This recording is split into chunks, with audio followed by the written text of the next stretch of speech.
बेटा good morning. बेटा good morning. ठीक है सब बच्चे? चलिए, तो लास्ट क्लास में हमने चर्चा शुरू कर ली थी बेटा किसकी? टॉपिक शुरू किया था हमने डेप्रीसिएशन। बोलो बेटा। मैंने बताया कि बहुत सारे प्रोविजंस यहां पर कवर करेंगे एज पर AS 10। डेप्रीसिएशन किस पर लगेगा? फिक्स्ड एसेट्स पर या इन्वेंट्री पर? फिक्स्ड एसेट्स पर। फिक्स्ड एसेट की चर्चा और डेप्रीसिएशन की चर्चा, दोनों की ही चर्चाएं AS 10 में की गई हैं। ठीक, फिर मैंने बताया डेप्रीसिएशन का मतलब, डेप्रीसिएशन इज द मेजर, किसको नापने का तरीका? फॉल इन द वैल्यू किसकी? डेप्रीशिएबल एसेट की। और वो एसेट की वैल्यू कम क्यों होगी? Due to 3 reason. कौन सा? Wear and tear, passage of time, change in technology. Clear है बात? उसके बाद मैंने बताया कि डेप्रीसिएशन के बड़े सारे मेथड्स हो सकते हैं, और हां, आप अलग अलग प्रकार की एसेट्स पर डिफरेंट मेथड्स ऑफ डेप्रीसिएशन लगा सकते हैं। Different method of depreciation can be applied for different class of assets. ठीक है? And yes, different methods can be applied for same class of assets also if the management considers it appropriate to do so। अलग अलग प्रकार की asset पर अलग अलग प्रकार से डेप्ट, कोई डाउट ही नहीं है। सेम प्रकार की 2 एसेट, दोनों पर अलग अलग तरीके से डेप्ट, वो भी हम आपको अलाउ कर देंगे बशर्ते मैनेजमेंट अपने पॉइंट को साबित कर पाए। बोलो बेटा। यही सब बातें हमने लास्ट क्लास में कर ली थी। इसके आगे अब और टॉपिक शुरू करें अगर, तो मैंने आपको बताया कि डेप्रीसिएशन के बड़े सारे तरीके हैं। ठीक, तो यहां पर we will be covering the methods, different methods of depreciation. ठीक, बड़े सारे तरीके यहां पर हैं। जैसे एक मेथड है हमारे पास SLM। क्या है फुल फॉर्म इसकी? Straight line method of depreciation. दूसरा कौन सा है बेटा? Written down value method of depreciation. और तीसरा मैंने बाकी सब डाल दिए किसमें? अदर्स में। बहुत सारी लिस्ट है, ये भी बहुत सारी लिस्ट है। कुछ मेथड्स हट भी गए हैं, बुक में दिए, मैं कटवा दूंगा। मैं इंस्टीट्यूट ने हटा दिए, लास्ट अटेम्प्ट में ही हटा दिए थे, लेकिन वहां पड़े हुए हैं, मैं कटवा दूंगा बाद में। तो कुल मिलाकर ये पूरा चैप्टर हमारा रहेगा। मैं बता दूं वैसे आपको, AS में किसी भी मेथड का नाम नहीं लिखा हुआ। AS ये नहीं बोल रहा SLM होता है, AS बोल रहा मुझे नहीं पता कौन से होते हैं मेथड, वो आप जानो, आपका काम जाने। मैं तो आपको रूल्स बता रहा हूं जनरल। क्लियर है बात? बोलो बेटा। ठीक, तो खैर हमारी समझ के लिए ये 3 अलग अलग मेथड्स हैं। Straight line method of depreciation, WDV, और बाकी सबको कहेंगे हम अदर्स की कैटेगरी में। एक पहला शुरू करते हैं, स्ट्रेट लाइन मेथड या original cost method of depreciation. ये मेथड क्या कहता है? ये मेथड बोलता है, समझिए, अब समझना शुरू करें मेरे साथ साथ। सब कुछ लिखा हुआ दूंगा मैं आपको, आप सिर्फ समझिए।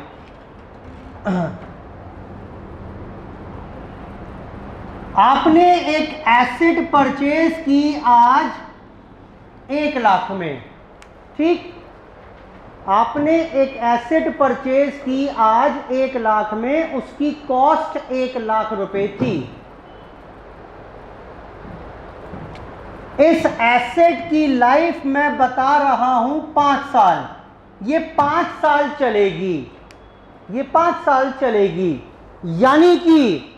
यानी कि 1 लाख रुपए 5 साल में खर्च हो जाएंगे। बोलो बेटा। मैंने पहले साल का 2, 3, यहां पर पहले साल के अंत पर PNL बनाया और खर्चा हो गया 1 लाख का मशीन के ऊपर। पूरे 1 लाख रुपए पीएनएल में डाल दिए ईयर 1 के एंड पर, ठीक किया गलत किया? हाँ बोलो बेटा, ठीक किया गलत किया? क्यों गलत क्यों किया? गलत क्यों किया भाई? 1 लाख रुपए खर्च हुए ना मशीनरी के नाम के, तो मैंने पूरे 1 लाख रुपए पीएनएल में डाल दिए और काम खत्म कर दिया। गलत क्या किया? ये जो 1 लाख रुपया मशीन के ऊपर खर्च किया, इसका बेनिफिट मिलने वाला है 5 साल तक। 5 साल तक मिलने वाला है। अब एक कॉन्सेप्ट है हमारे पास, मैचिंग कॉन्सेप्ट। पढ़ा कि नहीं पढ़ा? बेटा क्लास दे रखी है, शक्ल मत दिलाओ नलायक। क्लास है कि नहीं है? वहां पढ़ा हुआ है concepts, conventions and accounting principles. बोलो बेटा। चलो खैर छोड़ो, मेरी बात सुनो। मैचिंग कॉन्सेप्ट होता है एक। अब ये मैचिंग कॉन्सेप्ट क्या कहता है? Expenses should be matched with the income of that period. भैया इससे बेनिफिट तो मिलेगा 5 साल तक, इसकी इनकम तो जाएगी 5 साल के पीएनएल में, और इससे होने वाला खर्चा पूरा पहले साल में डाल दो। ना भाई ना, ये तो ना कर पाओगे। This is violation of matching concept. Matching concept कहता है कि जिस जिस साल में इस वजह से इनकम प्रोड्यूस हो रही है, ये खर्चा भी उस साल में ही जाएगा। बेटा समझ में आ रही है बात? तो एक बात तो तय है कि पूरा 1 लाख नहीं जाएगा, कुछ 5 साल तक जाएगा। और ये जो एलोकेशन है, ये जो 1 लाख का बंटवारा आपने 5 साल तक किया, इसी को तो कहते हैं डेप्रीसिएशन। बोलो बेटा। तो डेप्रीसिएशन का एक नाम और भी तो हो गया, क्या? Allocation of cost. ये जो आपने 1 लाख की कॉस्ट थी, इसको एलोकेट कर दिया। किसमें एलोकेट किया? Over the useful life of the asset. बेटा ठीक बोल रहा हूं मैं? बोलो। ये अकाउंटिंग की भाषा में डेफिनेशन पढ़ रहे हैं हम, अकाउंटिंग के दृष्टिकोण से, कि depreciation is the allocation. Dep क्या है? इस कॉस्ट का बंटवारा ही तो है ओवर द कितने साल में? Over the useful life of the asset. भाई 5 साल चलेगी तो 5 साल में इसे एलोकेट कर दो। क्लियर है बात? बोलो बेटा। लेकिन मैं आपसे बोल रहा हूं यहां पर scrap value is, let's say scrap value is let's say 15,000। क्या मतलब है इसका? What is scrap value? Scrap value या टर्मिनल वैल्यू कह लो। चलो एक नाम और बताओ। चलो, और रेजिडुअल वैल्यू कह लो, कुछ भी कह लो, एक ही बात है। ठीक, वो 15,000 है। क्या मतलब क्या हुआ इसका? यानी 5 साल बाद जब मशीन खराब हो जाएगी तो उसे कबाड़ी को बेचकर लोहे के भाव में ही 15,000 तो कम से कम मिल जाएंगे। बोलो। तो यानी कि मैंने मशीन के ऊपर कुल मिलाकर खर्चा कितना किया? 5 साल में कुल मिलाकर 85 का खर्चा हुआ कि नहीं हुआ? बोलो बेटा। 1 लाख की मशीन 15,000 तो मिल ही जाएंगे, यानी 5 साल का कुल मिलाकर खर्चा 85,000 रुपये हो गया। तो कुल मिलाकर 5 साल में डेप कितना लगेगा? कुल मिलाकर 5 साल में डेप कितना लगाओगे? अब 85 ही तो लगाओगे। बोलो बेटा। भाई एसेट की कॉस्ट है 1 लाख रुपए, 15,000 तो रिकवरी हो जाएगी। आपको इसी की तो चिंता है। Now this is also called depreciable amount. As हमेशा ये शब्द वो यूज करता है हर जगह, डेप्रीशिएबल अमाउंट। क्या मतलब हुआ इसका? ये वो वैल्यू है जितने का एक्चुअल में डेप लगना है 5 साल में। बोलो बेटा हाँ। अब एक ही मुद्दा तो रह गया बस, सर 5 साल के पीएनएल में कुल मिलाकर ये जो 1 साल, दूसरा पीएनएल, तीसरा, चौथा, पांचवा, पांचों में डेप आएगा कि नहीं आएगा? और एक बात और तय है, मुझे मालूम है, क्या मालूम है बताओ जरा, जबरदस्ती सेम आएगा, मुंह उठा के कुछ भी बोल दो। ये कुल मिलाकर कितना होगा? 85। इतनी बात समझ में आ रही है कि नहीं आ रही है? अब मुद्दा सिर्फ क्या रह गया कि हर साल कितना कितना डेप डालें। हर क्यों, मैंने कब बता दिया, मैं पूछ कर रहा हूं आपसे, सुनो मेरी बात नलायक। अब मुद्दा ये रह गया कि ये हर साल में कितना कितना डेप डालें। यहां तक समझ में आ रही है बात? और वो कितना कितना आएगा ये डिपेंड करेगा क्या? इस बात के ऊपर कि हम कौन सा मेथड अडॉप्ट कर रहे हैं। अभी मैंने मेथड में एंटर नहीं किया, मैं तो उससे पहले की भूमिका बता रहा हूं आपको। ये depreciation is the allocation of cost, लेकिन पूरे 1 लाख का डेप नहीं लगना, 50 तो स्क्रैप है, तो this is called depreciable amount. बोलो बेटा, डेप्रीशिएबल अमाउंट। ठीक, टोटल डेप्रीशिएबल अमाउंट, कॉस्ट अलग होती है, कॉस्ट डेप्रीशिएबल अमाउंट के बराबर होगी। होगी? नो सर, मैं बोल रहा हूं होगी, बताओ कब होगी? जब स्क्रैप वैल्यू 0 हो। बोलो बेटा, तो जितनी कॉस्ट है वो सारी की सारी मुझे डेप्रीशिएट करनी है। क्लियर है बात? चलो कमिंग बैक, कमिंग बैक। अब बात आई सर कितना कितना डेप हर साल लगाएं। तो मैंने पूछा जी क्या तरीका है? तरीका क्या, मेथड्स हैं जी। मैंने बताओ जी कौन से मेथड है? पहला एसएलएम मेथड। मैंने कहा जी बताओ आपका क्या कहना है, आपका क्या कहना है?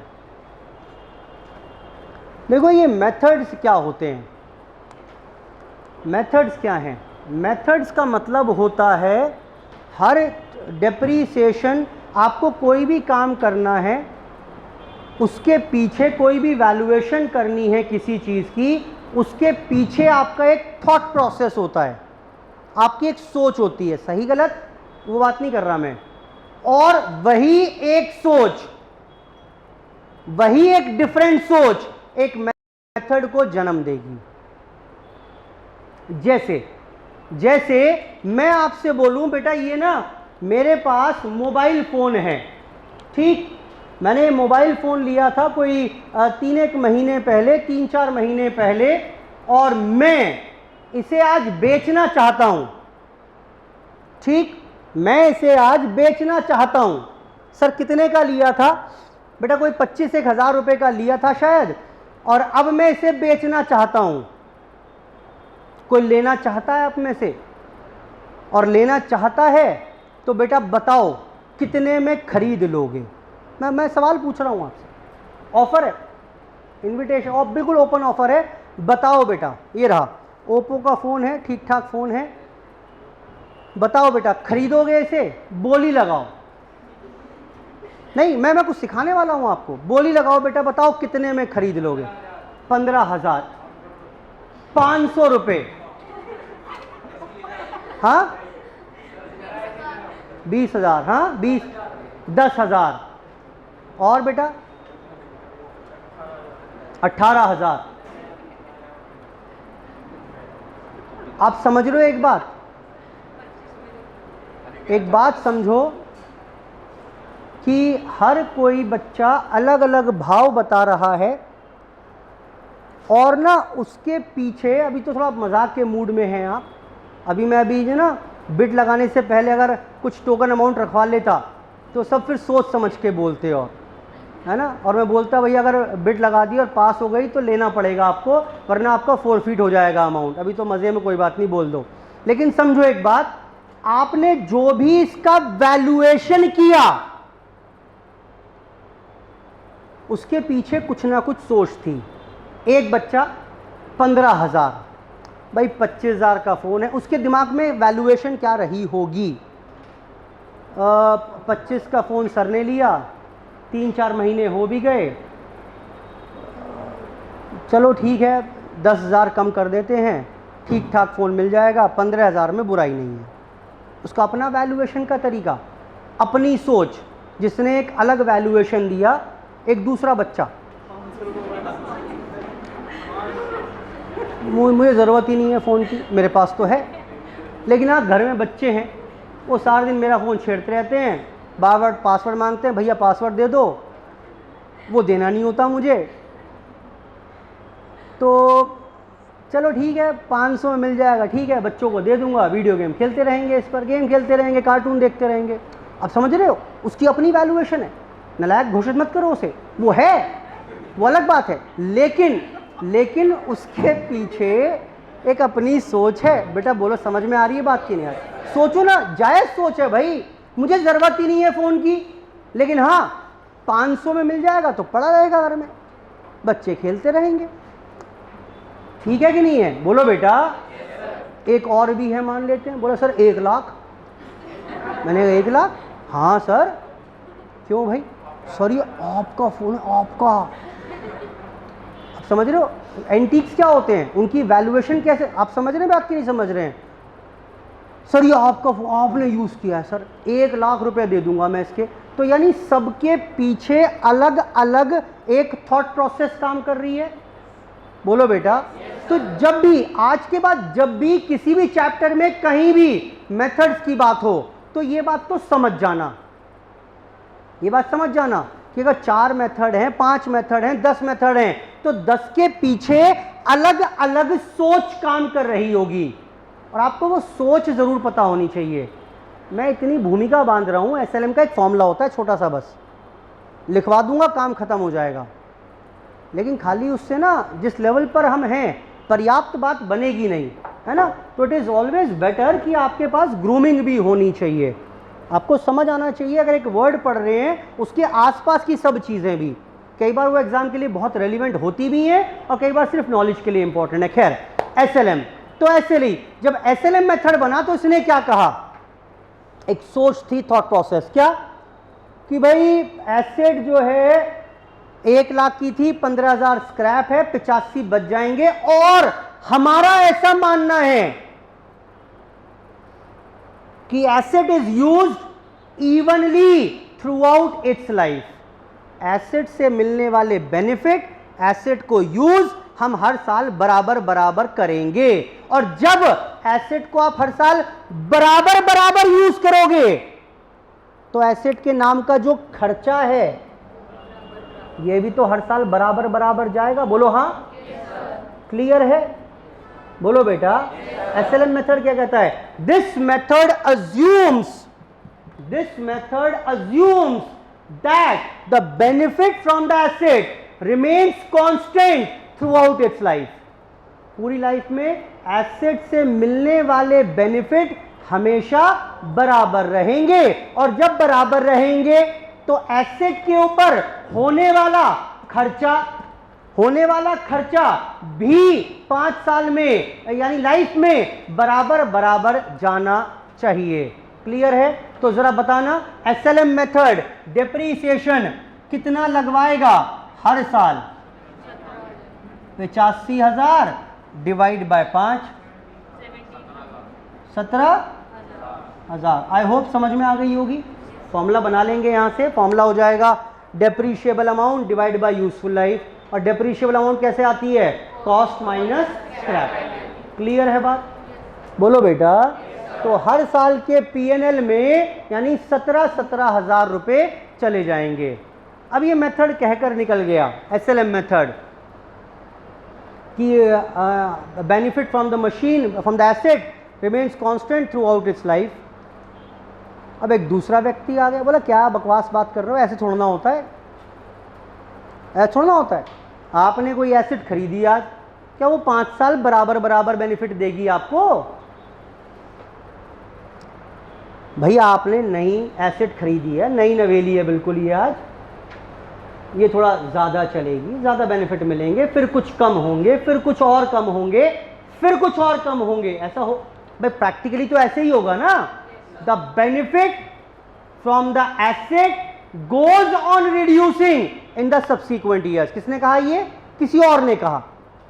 एक व्यक्ति ने तो ये सोच दी अपनी, एक दूसरा व्यक्ति आया बोला नहीं नहीं क्या बोल रहे हो यार, ये ऐसा थोड़ा ना होता है, गलत सोच है ये तो। दूसरी सोच सुनो, the benefits on the asset always goes on reducing in the subsequent years. और क्योंकि बेनिफिट घटते जा रहे हैं साल दर साल, क्योंकि बेनिफिट घटते जा रहे हैं साल दर साल, तो डेप्रीसिएशन यानी कॉस्ट, खर्चा भी क्या होना चाहिए? बोलो बेटा, साल दर साल घटना चाहिए। ये मेथड क्या कहता है? हर साल 17,000 लगा दो, हर साल बराबर लगा दो। दूसरा मेथड कौन सा, किसकी बात कर रहे हैं हम? दूसरे व्यक्ति का नाम क्या है इसका? Written down value method. इसने क्या कहा, क्या कहा इसने कि भाई बेनिफिट घटते जाएंगे, यानी कि पहले साल में डेप लगेगा शायद मुझे नहीं पता अभी कितना, 25,000 का, फिर लगेगा 22 का, फिर अगले साल लगेगा 17 का, 12 का, एंड सो ऑन। बराबर नहीं लगना चाहिए भाई। जब बेनिफिट गोज ऑन रिड्यूसिंग तो डेप्रीसिएशन भी साल दर साल कम होता जाएगा। क्लियर है बात? बोलो बेटा।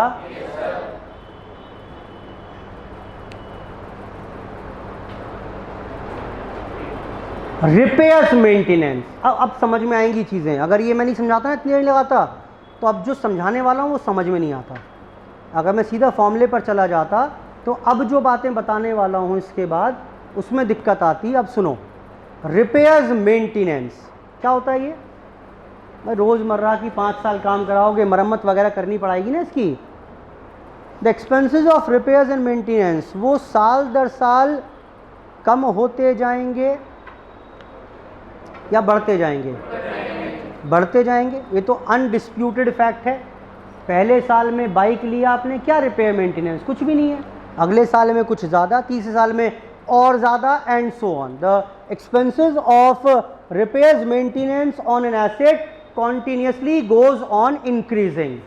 अब ध्यान से देखना,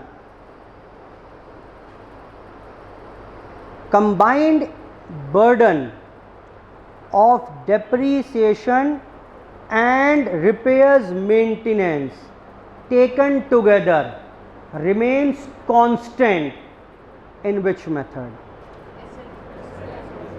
कुछ भी बोलते हो, वर्ड कांस्टेंट उठाया और एसएलएम चिपका दिया। मैंने बोला the burden of depreciation and repairs maintenance taken together remains constant under which method? हाँ सर, वो एसएलएम गलत बता चुके हो आप, तो WDV होगा। तीसरा आपने पढ़ाया ही नहीं अभी, नालायक।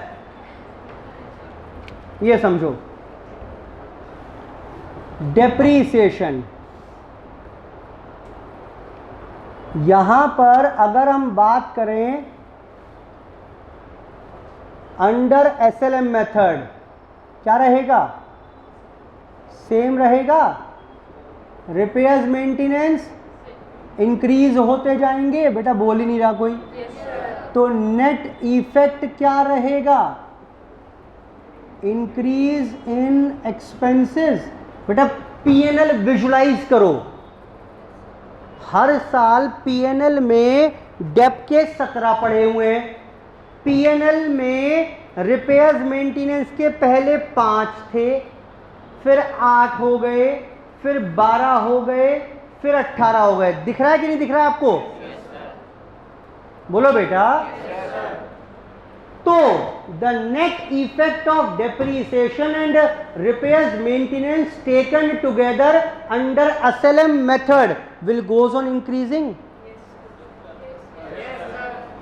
ठीक है, लेकिन अगर मैं WDV की बात करूं तो ये क्या होता जाएगा और ये क्या होता जाएगा? बोलो बेटा। यानी यूनिफॉर्म इफेक्ट रहेगा। भाई एक खर्चा बढ़ता जाएगा, एक खर्चा घटता जाएगा। बोलो। तो net effect will remain constant, uniform. ये बात समझ में आ रही कि नहीं? बहुत बार क्वेश्चन CPT में तो बहुत बार पूछता था, जब ऑब्जेक्टिव पेपर था हमारा। ट्रू फॉल्स में पूछ सकता है वो, यहाँ पर पूछा भी है उसने। लेकिन जब पहले CPT होता था, ऑब्जेक्टिव पेपर आता था पूरा अकाउंट्स का, ये क्वेश्चन तो तय था पूछना उसका, घुमा फिराकर कैसे भी पूछे, पूछना ज़रूर है ये वाला। क्लियर हो रही है बात कि नहीं हो रही है? ठीक, तो net effect, net burden on P&L will increase in case of SLM if the effect of depreciation and repairs maintenance is taken together, whereas net effect will remain uniform. Same in case of WDV, taken the effect of depreciation, repairs, maintenance together. I hope समझ में आ गई होगी बात ये। बोलो बेटा, इसको note कर लो जरा अपोजिट साइड पे फटाफट से, लिखा हुआ दूंगा मैं आपको एक वर्किंग नोट पूरा, छोटा चार्ट बनाओ, छोटा सा ये बनाओ फटाफट।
बेटा बढ़े आगे, बोलो बेटा। चलिए, तो यहाँ पर थोड़ा प्रिसाइज होकर काम करते हैं। अभी जनरलाइज बात कर रहे थे हम, अब अगर हम बात करें, चलिए एक दो वर्ड और सिखा दूँ पहले मैं आपको, नए रहेंगे आपके लिए।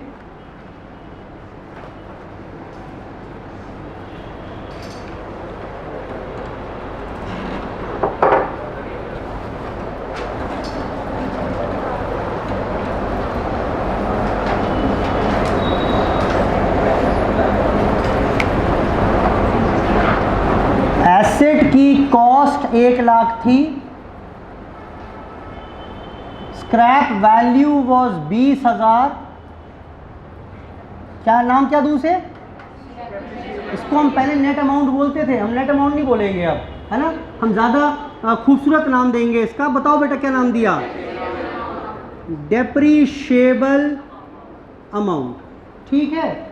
और let's say the life was 5 years, तो हम SLM मेथड से डेप लगाना चाहते हैं। ज़रा बताइए कितना आएगा? 5 साल में डेप्रीसिएशन बराबर बराबर लगेगा, 80,000 divide by 5, depreciable amount right of कर देंगे लाइफ में। इसका वजह से फॉर्मूला क्या बन गया? Cost minus scrap divide by life. बोलो कितना आ गया? 16,000 रुपये।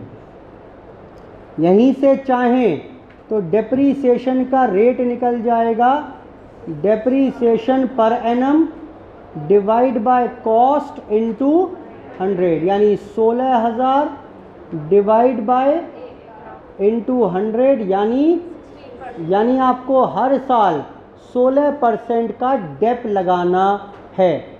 आप कह लीजिए हर साल 16,000 का डेप लगाना है 5 साल तक, या 16%? 16% किसका? बोलो 16% कॉस्ट का, 16,000 तभी तो बनेगा। ठीक है बेटा, ठीक है। रेट जो डेप्रीसिएशन, अभी ठीक कह रहे हो, बताता हूँ मैं कितने समझ में आया आपको। अभी गलती कर दोगे 2 मिनट बाद ही, मुंह उठा के बोल रहे हो समझ में आ गया। 16% किसका निकालोगे? बोलो किसका? 16% निकालेंगे कॉस्ट का। क्लियर है? This depreciation rate is always applied on cost. Clear है? सिंपल सी बात है। मैंने क्या किया, कुछ रॉकेट साइंस नहीं की मैंने डेप्रीसिएशन अमाउंट निकाला और उसी को फिर हमने कन्वर्ट कर दिया रेट में। चलो हमने क्या किया,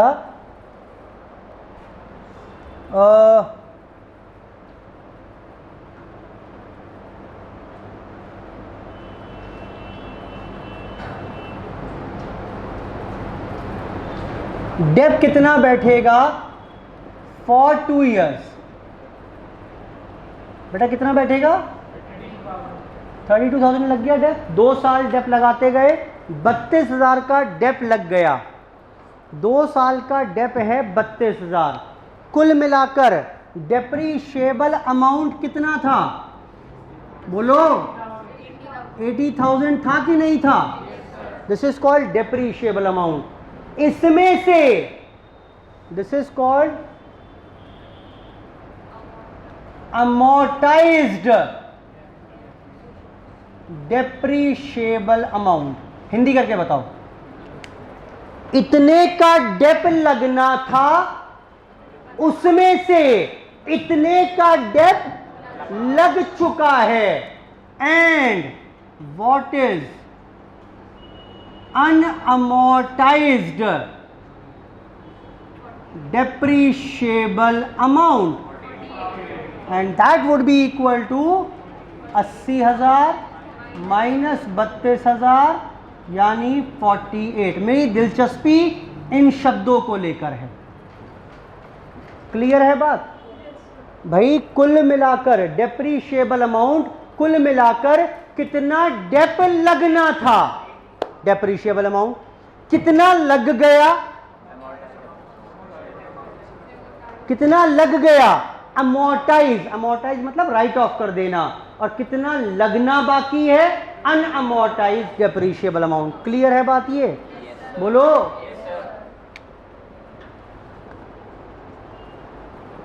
एसेट की कॉस्ट दी हुई है 1 lakh, scrap value is 5,000, depreciation SLM से लगाना है 20%,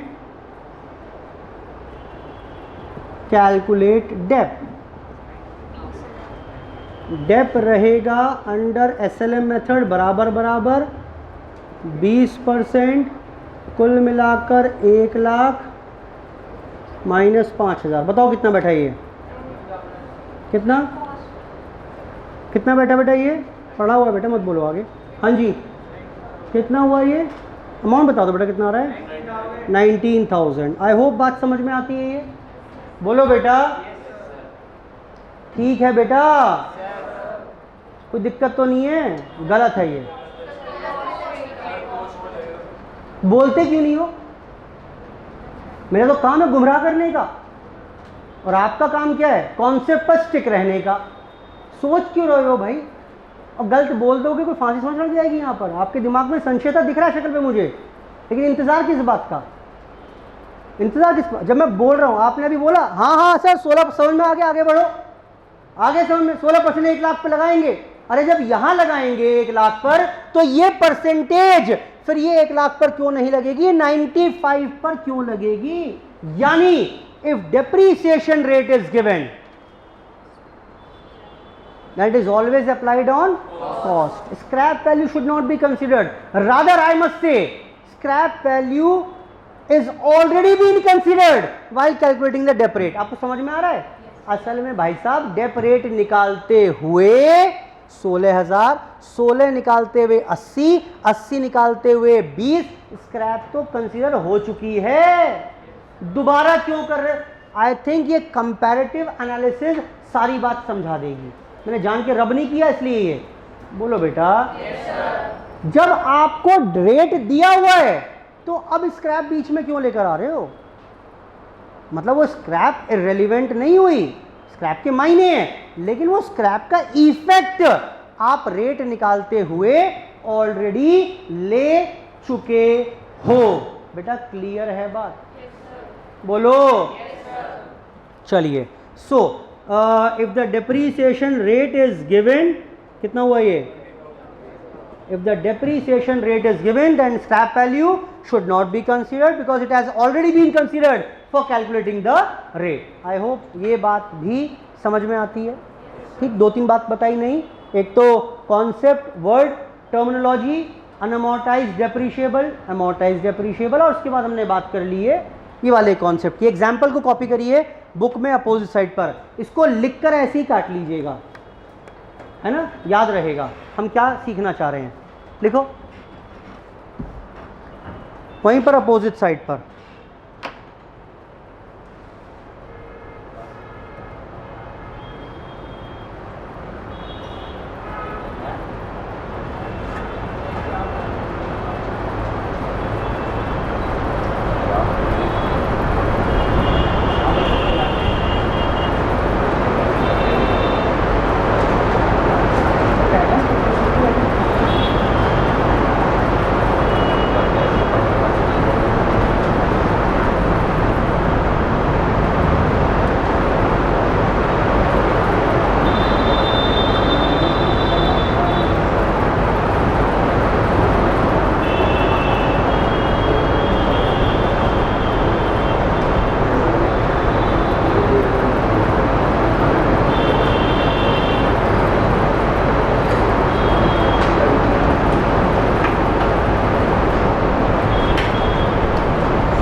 बेटा क्लियर है बात यहाँ तक की?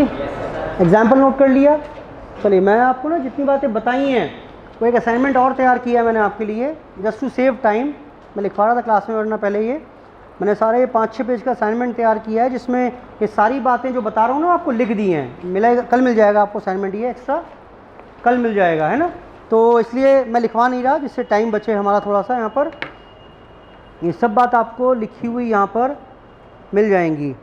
आप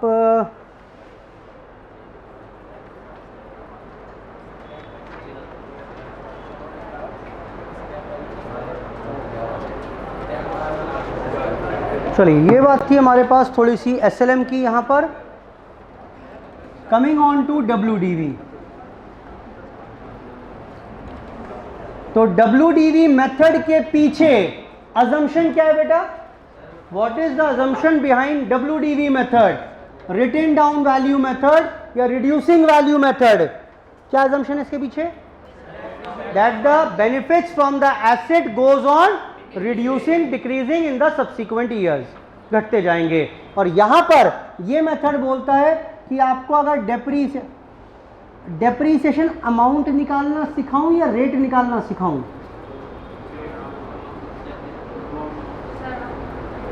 अमाउंट निकल सकता है क्या? वो गोज ऑन चेंजिंग. आप समझ रहे मेरी बात? बेटा डेप्रीसिएशन का अमाउंट तो हर साल चेंज होता जाएगा. एसएलएम में इसलिए निकाल पाए थे क्योंकि सेम रहना है. यहां रेट सेम रहेगा. सुनिए, डेप्रीसिएशन रेट इज 1 माइनस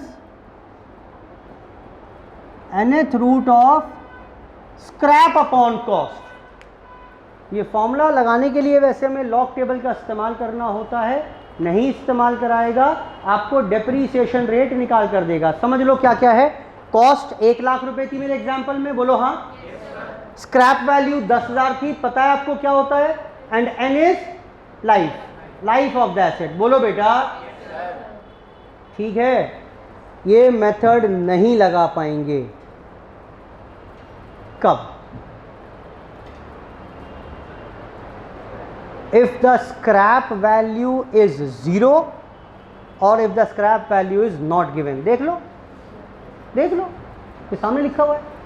कोई विचित्र बात नहीं बता दी मैंने. याद करो, एसएलएम में अगर स्क्रैप नहीं होती कोई बात नहीं, 1 लाख की एसेट है, 5 साल लाइफ है, 1 लाख डिवाइड बाय 5 कर देता। बोलो बेटा। लेकिन यहां पर if the scrap value is not given तो आप WDV मेथड लगा ही नहीं सकते। अगर स्क्रैप ना गिवन हो या स्क्रैप 0 हो, क्वेश्चन पूछेगा if the scrap true false में, मैंने बताया था पहला क्वेश्चन आता है कंपलसरी 20 नंबर का, इसमें ट्रू फॉल्स और ऐसी सब चीजें होती हैं 2-2 नंबर की। तो if the scrap value is 0 then which method can not be applied, या WDV method can be applied even if the scrap value is 0। True और फॉल्स? फॉल्स। बेटा बोलो। ठीक है, नहीं लग पाएगा, नहीं लग पाएगा। तो डेप्रीसिएशन रेट, और डेप्रीसिएशन रेट अगर आपने निकाल लिया इनटू 100, यस, परसेंटेज में कन्वर्ट करने के लिए दोबारा से अगर डेप्रीसिएशन रेट दिया हुआ है आपको, कैलकुलेट करने की आवश्यकता बहुत कम पड़ेगी। मेजॉरिटी केसेस में वो रेट आपको कैलकुलेट करके देगा। तो ये रेट दोबारा से कॉस्ट पर ही अप्लाई करेंगे। बोलो बेटा। ठीक है, जैसे एग्जाम्पल लो, फिर से समझ लो एक बार। कॉस्ट दी हुई है 5 लाख रुपए, स्क्रैप दिया हुआ है 20,000, डेप रेट दिया हुआ है WDV मेथड से 20%, calculate dep for first 3 years. शुरू के 3 साल के लिए डेप निकालना बेटा। ईयर 1 का डेप कितना होगा? 20% ऑफ बेटा 5 लाख। क्या स्क्रैप घटाऊं इसमें से? कितना हो गया? 1 लाख। ईयर 2 का कितना होगा? 20%। किसका? 1 लाख 5 लाख माइनस 1 लाख। बेटा समझ में आ रहा है 1 लाख क्या किया है ये? Reducing value method. हर बार कॉस्ट में से डेप रिड्यूस करते जाएंगे और उसके बाद जो रिड्यूस्ड वैल्यू बचेगी उस पर डेप लगाते जाएंगे। कितना हुआ ये? बोलो। और सिमिलरली ईयर 3 का कितना? 20%। किसका 20%? कुल मिलाकर कितनी वैल्यू थी? 5 में से 1 का डेप लग गया था, फिर 5 में से 1 का डेप लग चुका है और फिर 80 का डेप लग चुका है। बची हुई रिड्यूस्ड वैल्यू पर 20%। कितना? 60। आई होप बात समझ में आ गई। Scrap value is again irrelevant. Irrelevant क्यों हो गई? क्योंकि जब रेट निकाला गया होगा तब इसका इफेक्ट ले लिया गया होगा। आई होप ठीक है बात। एग्जाम्पल नंबर 2 भी कॉपी करिए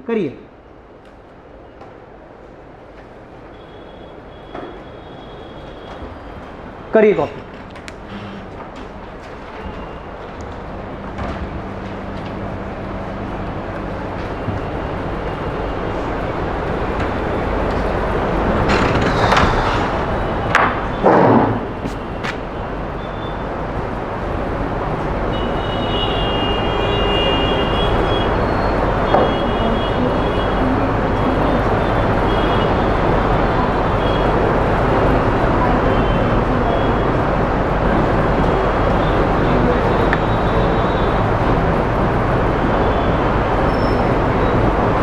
बेटा कर लेना ज़रा फटाफट से।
बेटा नोट कर लिया सबने? चलिए